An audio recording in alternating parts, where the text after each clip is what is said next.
According to Sheikh Muhammad Al-Tahir Ibn Ashur, a great Islamic scholar, Maqasid Shariah can define as the purposes or objective behind the Islamic laws.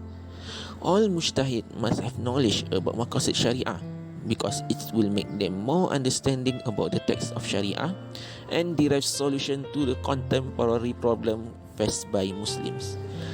In addition, the concept of Maqasid Shariah can give a clear path and framework to the process of ijtihad in solving the issues regarding the human interest while complying with the will of God. Moreover, Maqasid Shariah can be classified into three levels of necessity, which are Daruriyat, Hajiyat, and lastly Tahsiniyat. Under the Daruriyat, the scholar divided necessity into 5 elements of preservations. The objective of Islamic rulings is mainly to protect these 5 elements from any harms. These preservations are known as protection of faith or religions, protection of life, protection of lineage, protection of intellect, and lastly, protection of mind. Next is financial stability. Financial stability is a situation in which economic mechanism for pricing, allocating, and managing financial risk such as credit, liquidity, counterparties, and markets function well enough to contribute to economic performance. Macroeconomics is a branch of economics dealing with performance, structure, behavior, and decision making of an economy as a whole. For example, using interest rates, taxes, and government spending to regulate an economy's growth and stability. This includes regional, national, and global economies. Moreover, this topic also related to Sustainable Development Goal number 8, which is decent work and economic growth.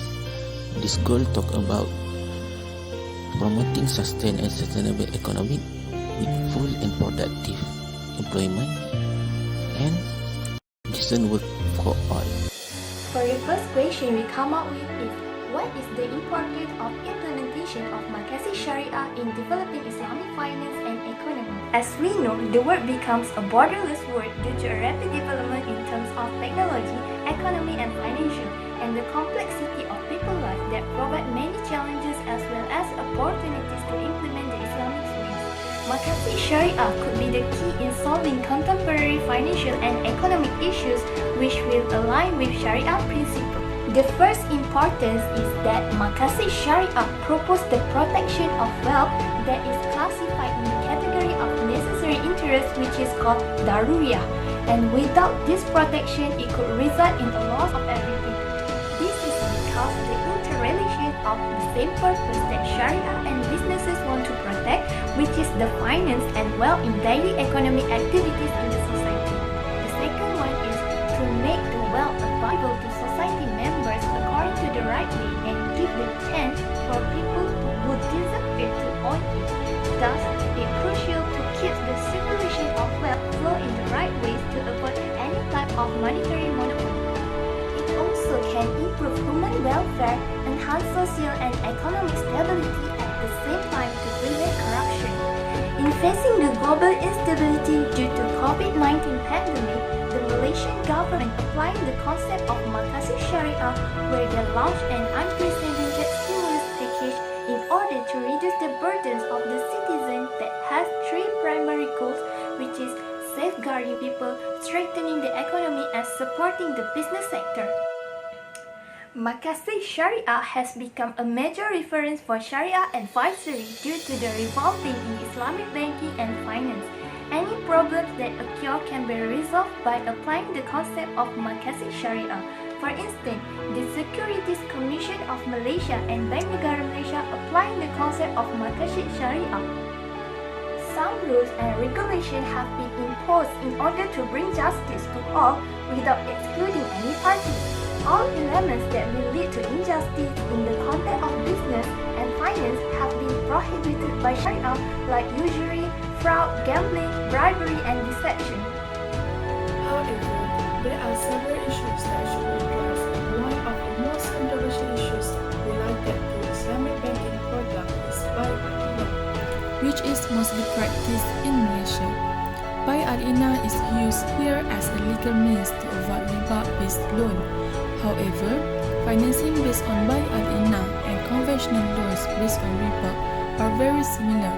Although their form may be different, they closely meet the purpose of the same contracting parties and apply the same economic methods and results. Therefore, it can be seen that some of the products offered by Islamic banks do not fully embrace Shariah's goal, or in other words, do not enhance maslahah. If the acceptance of Sharia law involves observing the basic principle of the text, then merely observing the structure and formation of the contract will run counter to the main principle of Sharia law. In this case, Sharia law has been used to rationalize the application of fairly problematic transactions, although the compliance with Sharia law must be the first factor in deciding two prohibited transactions. By legalizing some controversial transactions like buy al-ina, people tend to observe it from a Maqasid perspective, which here refers to the interests or benefits related to the overall well-being and welfare of the economic system that has long been the goal of Islamic economics, while the Macroeconomic is related to certain micro issues like personal finances trade. From that understanding, it clearly states that Macroeconomic is more worthy of observation and attention than any Macroeconomic. It is because these Macroeconomic are embodied in constructing the Islamic economy and promoting its development, at least in Muslim countries, to compete with and replace conventional banks. In a conventional economic system, monetary policy is a technique for controlling money supply and demand by changing interest rates. However, interest rates are forbidden in Islamic economic system. An alternative system or mechanism that can truly manage the supply and demand of money in the economy is required in order to ensure a stable local currency, higher income, higher saving, sustainable growth, and stable inflation. Because of its close ties to all Islamic sciences, in a wide range of years, the idea of Maqasid al-Shariah has evolved into a reliable framework for developing theories, approaches, models, and change plans. Maqasid al-Shariah stands for eliminating all types of monetary irregularities among people, such as unemployment, underemployment, poverty, and increasing the public's available assets with the aim of building a sustainable living. The Sharia predilection necessitated a financial world that would guarantee mankind's prosperity in an environmentally friendly manner. Islamic economists have been working tirelessly to find suitable substitute that is both realistic and Sharia compliant. Islamic financial institutions are closely following the operations of traditional banks and financing through Islamic finance sales principle rather than the instruments for profit and loss sharing based on assets. The spread of the banking system's interest rates is aided by the creation of more loans and debts because the pile of debt exceeds the amount of money circulation in the system. It may cause a financial crisis that occurs during an economic downturn. One suggestion or measure that could help Islamic banks to become more Islamic is for them to develop their own Islamic monetary policy. The goal in this industry is to eliminate riba, borrowing, and maisir from transactions. If interest rates are the principal critical system in Islamic banking, accomplishing the Maqasid al-Shariah goal will be difficult. Rates of interest or benchmarking against conventional bank interest rates should not be included in the calculation of profit determined using the cost of funds for an Islamic bank. The banking industry, according to the majority of modern Muslim scholars, is the best medium for implementing Islamic finance principles. Last but not least, Islamic monetary policy aims to achieve social justice when it comes to financing and loans. Islamic banks should come up with funding for development projects and think about their funding of sectors of the economy. The use of the Islamic instrument is no longer a problem. Many traditional monetary instruments are also Islamic, although some need to be modified. The fourth question that has been raised is how the application of Maqasid Al-Shariah in facing or solving current issues in the aspect of economic and finance. One of Shariah's most major objectives is to eliminate interest in all economic transactions. Whatever form of riba, according to Shariah, cause unfairness in business transactions. Islamic banks as Shariah compliant prohibit riba in all business procedures. Conventional banks engage in all types of transactions without regard for riba illegal nature. Maqasid Al-Shariah provide an insight into the application of wakaf into fractional reserve banking system to achieve financial stability and economic growth. The instability of the fractional reserve banking system originates from the unlimited issuance of fiat and credit money, which result in perpetual inflationary pressure and currency depression. Economic stability cannot be maintained without financial stability, which refers to the financial system resilience to shocks. The fractional reserve system has a number of flaws in the Islamic perspective, one of which is that it encourages riba and reduces zakat collection. One of the pillars of the Maqasid Al-Shariah is the preservation of wealth. Through zakat and sadaqah, Shariah supports wealth transfer from the wealthy to the poor. In the fractional reserve system, this occurs in the other way, resulting in societal degeneration. The Islamic institution of wakaf has been viewed as a social service provider, delivering public goods primarily to the weaker elements of society and reducing poverty. Wakaf potential for financing public goods could benefit society as a whole while also saving public funds.